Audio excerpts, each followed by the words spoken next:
Let's rank every protective style I've done as somebody who's used them to grow their hair to tailbone length. FYI, there's no mini twists or mini braids in this list. The first style I'm going to rank is knotless braids.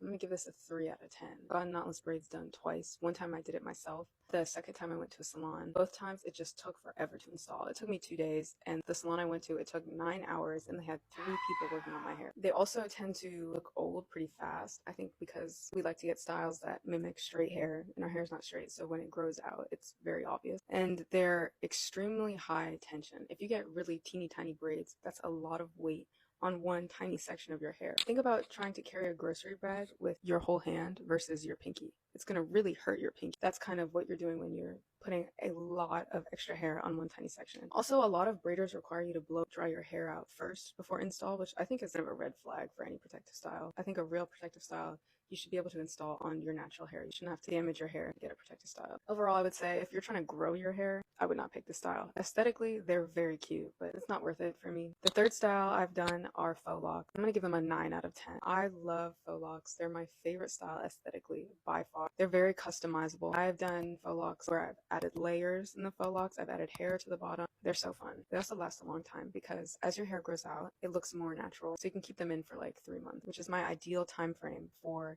a protective style to grow your hair. Personally, there are a few downsides though to this style, which is why I didn't give it a 10 out of 10. Number one, I've only ever done this style by myself, but it just takes forever. It takes forever. It takes me 3 days to install this style, so I have to really clear a whole weekend. It depends on how you install them, but if you don't install them correctly, they very quickly become an extremely high tension style. I've done faux locks on myself twice. The first time I did the traditional method where you braid your hair and then you crochet a faux lock in your hair, and then you take more hair and wrap it around your braid and the lock until you cover your braid. And that was way too heavy for me. I could only leave them in for 2 weeks because I could literally see my hair follicles being pulled out. But after that, I came up with my own way of installing faux locks that's not as high tension. If you guys are interested in a tutorial, let me know. I think at best, in terms of hair growth, they're like a net neutral. I don't think they're the best style to grow your hair, but I think that if you do them correctly, it won't hurt your hair growth. Finally, my 10 out of 10 are my Marley twists, which I have in now. There's just only pros to this style. There's no cons. It's definitely